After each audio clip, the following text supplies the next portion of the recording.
Hello friends, welcome to my another blog. আর আপনারা তো আমাকে চিনেনি, তাই না? আজকে সকালে আমি ঘুম থেকে উঠতে যাইতেছি এখন কনিকারা। আর কনিকারা আমাদের বাসার থেকে বাসে গেলে মাত্র 20 টাকা বাড়ানে। আর এই দিক দিয়ে যে বাসগুলো নামছে, এই বাসগুলোর কথা না বললেই নি, বাসের অবস্থা খুবই বাজে। যাই হোক, বাসের সাবজেক্ট থেকে বের হয়ে গেলাম সেলুনে। আর সেলুনে যেয়ে দিই বাই যে একটা বোতল দেখলাম, পানির বোতল, এটা দেখে আমার মাথা পুরো টাসকি হয়ে গেছে। তো বোতলের সাবজেক্ট থেকে বের হয়ে আমরা আবার আমাদের উদ্দেশ্যে চলে গেলাম। আর আজকের উদ্দেশ্য হলো আমরা পুরি খাবো। আলিয়াবাদের মোড়ে ডাল পুরি পাওয়া যায়, পুরির সাথে ডাল ফ্রি। তো কি অবস্থা, বিয়ে টিয়া করবি নি? তোর টাকা খাই লই, তোর মই বলবি আসস, ওটা বড় ভাই আসস। আমরা হলো বিয়া নাই রে, আমরা হলো বিয়া নাই। তো বিয়ানিয়া দুঃখ প্রকাশ শেষে মামা আমাদের জন্য ডাল আর পুরি নিয়ে আসছে। এখন আমাদের পালা ডাল পুরি খেয়ে দেখা। সবাই বলে এখানে ডাল পুরি নাকি খেতে খুব মজা, তো আমিও আজকে খাওয়ার জন্য চলে আসছি। সত্যি কথা বলতে পুরির চাইতে ডালটা আমার তো খুব ভালো লাগছে। আর পুরিটাও গরম গরম ছিল, কিন্তু পুরির চাইতে আমার ডালটা ভালো লাগছে। আর ডালের সাথে পুরিটা মিলিয়ে খাইতে আরো বেশি ভালো লাগে। প্রায় অনেকদিন পরে আমি ডালের সাথে পুরি মিক্সড করে খাইলাম। আমি এটা আগে আমাদের মাদ্রাসার সামনে খাইতাম। আর যেহেতু আজকে শুক্রবার ছিল, সেজন্য আমিও তাড়াহুড়া করে বাসায় চলে আসলাম। আর বাসায় যাই নামাজের প্রস্তুতি নিলাম।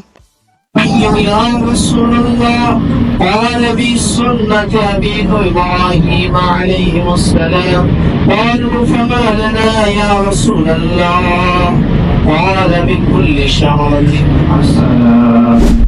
মসজিদ থেকে বের হয়ে শুনলাম যে আমাদের গ্রামে একটা লোক মারা গেছে। মানুষ মরণশীল, এটাই স্বাভাবিক। কালকে কুরবানি আর আজকে লোকটা মারা গেছে। তারও কত আশা ছিল যে সে কুরবানি দিবে, কিন্তু দেওয়া হলো না। আল্লাহর ডাকে সাড়া দিয়ে তিনিও দুনিয়ার মায়া ত্যাগ করে চলে গেলেন আমাদের ছেড়ে। আর যেহেতু আজকে শুক্রবার, মুসলমান ধর্মে এই দিনটি একটি পবিত্র। এই দিনের উসিলে আল্লাহ উনাকে এবং এই কবরে যারা শুয়ে আছে সবাইকে জান্নাতুল ফেরদাউস দান করুন, আমিন। আর গুরুস্থান থেকে আমি প্রথমে বাসায় গেছি, তারপর সেলুনে গেছি চুল কাটার জন্য।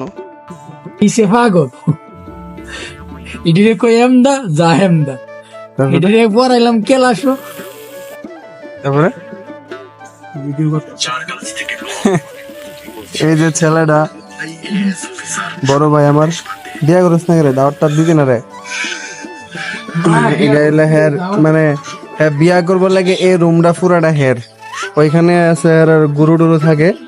আর এই রুমটা হইলে হের, আর হের বউরে নিয়ে থাকার লাগে এই রুমটা হের বানাইছে। কিন্তু মানে রুম বানাইছে, সব বানাইছে, কিন্তু বাসার থেকে বিয়া করাইতেছে না, ঠিক আছে। আর সবচেয়ে বড় কথা হইলো কালকে হইলো কুরবানি, কিন্তু মনের মাঝে বিন্দু পরিমাণ ফিলিংস নাই, বিন্দু পরিমাণ কোনো আনন্দ হইতেছে না।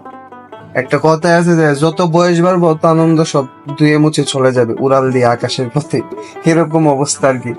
এখন 2 দিন পরে ঈদ, কিন্তু আরে সরি কালকে ঈদ, কিন্তু মানে এক বিন্দু পরিমাণ। আগে একটা ছোটবেলা এমন একটা সময় ছিল যে সময়ে মানে বয়ে থাকতাম যে কবে ঈদ আইব, কবে বন্ধু বান্ধব, মামাতো ভাই, খালাতো ভাই, বই নাই, ভাই না, স্বাস্থ্য খুব সবাই আইবো, একটা বমু, আড্ডা দিমো, খেলাম টেলাম।